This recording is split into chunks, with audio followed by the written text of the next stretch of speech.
Section 5.1, the natural logarithm function and differentiation. Now you might recall from the last lesson we talked about the integral of 1 over x dx. Remember that I said you cannot convert this to a negative exponent and then add 1 divided by the new exponent. We can't do that. So let's start with what 1 over x dx on the interval from 1 to 3 looks like. It looks like this. And if I want to integrate this, I'm looking for this area beneath the curve from 1 to 3. What are some things we know about derivative function? So 1 over x is always positive in this interval. So f is cap f, the antiderivative of little f, is always increasing. As x is going to infinity, it appears that our derivative function is going to 0. So it appears that cap f levels off to some value. It doesn't really. Let's remember, this derivative is always above 0. So cap f never really levels off, but it does slow down its rate of change considerably. So as a result of the previous statements, cap f, my antiderivative of 1 over x, is increasing with decreasing slopes. So that makes it concave down. Increasing with decreasing slopes. Again, if you need a reference to that, go back to the first lecture manual, pages 50, A, B, and C. So if a function is integrable, what does its possible antiderivative look like? Well, its possible antiderivative looks like this. Is this not a function that is increasing rapidly at first and is slowing down its rate of increase? So our domain is from 0 to infinity. The range is negative infinity to infinity. My function is always increasing. And my graph is concave down. Guess what? That is the graph of the natural logarithm function. Now we've got to go back to Algebra 2 and Pre-Calc and refresh our memories on some logarithm rules because you're going to use them. I like to start with this. A logarithm is an exponent. Okay, so a natural log, ln, that's not in, that's ln, comes from the French logarithm naturel, ln, that's why it's ln on the calculator, is a logarithm with a base of e. ln1 is 0. In other words, e to the 0 gives 1 because a logarithm is an exponent. This is the exponent on e. ln is the same thing as saying log base e. Okay. So log base e of 1 is 0. Log is exponent. E to that power gives 1. ln e is 1. Again, that's like saying log base e of e is 1. E to the 1 is e. Natural log of the product AB is natural log A plus natural log B. Let's just think about this. Since a logarithm is an exponent and we're having the same base, which is e, what do we do when I multiply bases that have exponents? We add those exponents. So we're going to add the exponents because a logarithm is an exponent. When I raise this exponent to a power, I can bring that power down. Why? When I raise a base with a power to a power, we multiply the powers. What do we do when we divide? Again, bases are the same. When I divide, I take those exponents and subtract them. Again, you can go back to your Algebra 1 rules. Now, a note, ln 0 is undefined. E to what power gives 0? Nothing. Okay, so ln 0, undefined.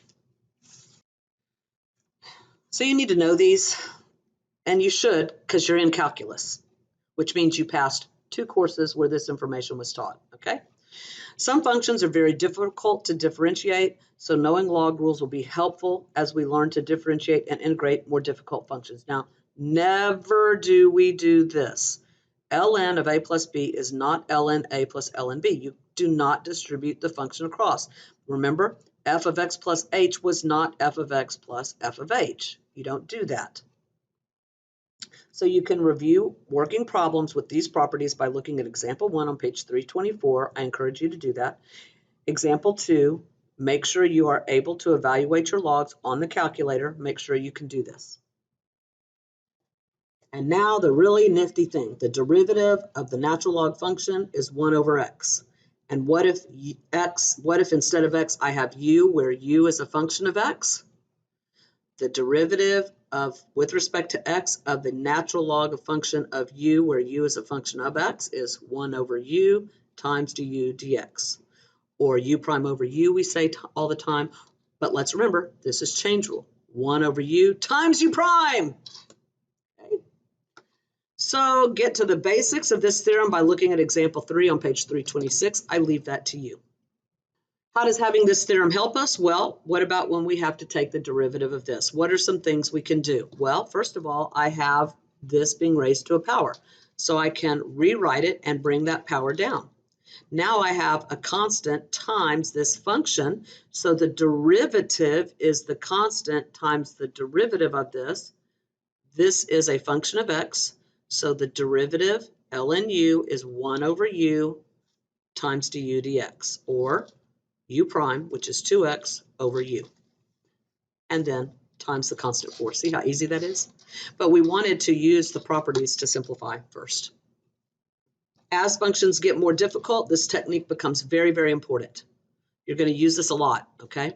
So you want to look at example 5 on page 327. Be sure you please do that. This problem is worked out. Shows you some things to do first. You have to use your log properties to simplify before taking the derivative. That is a key practice. Now, this next topic is not on the AP exam, but it is something you need to know if you're continuing in mathematics, and that is logarithmic differentiation. Okay, so if your function is not already logarithmic, but you want to use log rules to simplify it, then what you can do is take the log of both sides. So let's look at this example. This looks terrible. We have done problems like this. We would have to use the quotient rule and the chain rule on both parts as we're taking the derivative. But look what I can do. If I take the log of both sides, and I can do natural log or log, I use natural log because it's one less thing to worry about. It's easier. Now, notice y has to be positive. Remember, natural log of something, that thing cannot be 0 and it cannot be negative. So your y has to be positive. So this is only going to be positive when x is greater than 1. So we have to restrict our domain. So this is only going to be defined for x is greater than 1. Now we're going to apply the log properties. I am first of all going to simplify this tremendously. I have natural log of a over b is ln a minus ln b. I have an exponent, and we have this. So natural log of y equals all of this mess. Now let's find the derivative. This is not x, this is a u. So the derivative of ln u is u prime over u. Boom. The derivative of this is 3 times. That's a u. U prime over u minus 1/2. That's a u. U prime over u. Now let's clean this up a little bit. Okay. I have got this to be 3 over x minus 1 minus 3x squared over 2x cubed minus 1. Now we have aloha. A lot of horrible algebra. You're used to that saying. This y is going to get multiplied so that I have y prime only. I'm going to get a common denominator. That's this work. My y is this from back up at the top of the problem. So I have y times getting a common denominator gives me this. My little SAT trick is this product minus this product over this product. And then we distribute the 6 and the negative 3, and we're going to add similar terms. Notice that what I have here is x minus 1 cubed over 2 times the square root of x cubed minus 1. Then when I combine similar terms, I have this on top, and I have these two factors again on bottom. We can factor out a 3. And this doesn't factor nicely, but what I can do is I have x minus 1 cubed here and an x minus 1, which is going to leave me x minus 1 squared, and that x minus 1 is gone. I can do a little bit more. I didn't do this, but x cubed minus 1 is x minus 1 times x squared plus x plus 1. So I could cancel another factor of x minus 1.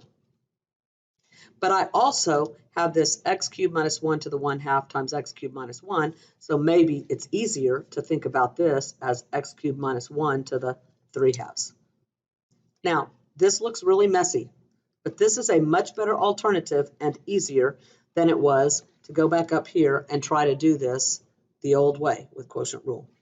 Let us remember that the quantity in here cannot be negative. So often you're going to see absolute value bars, but notice that the derivative with respect to x of the natural log of absolute value of u is still u prime over u.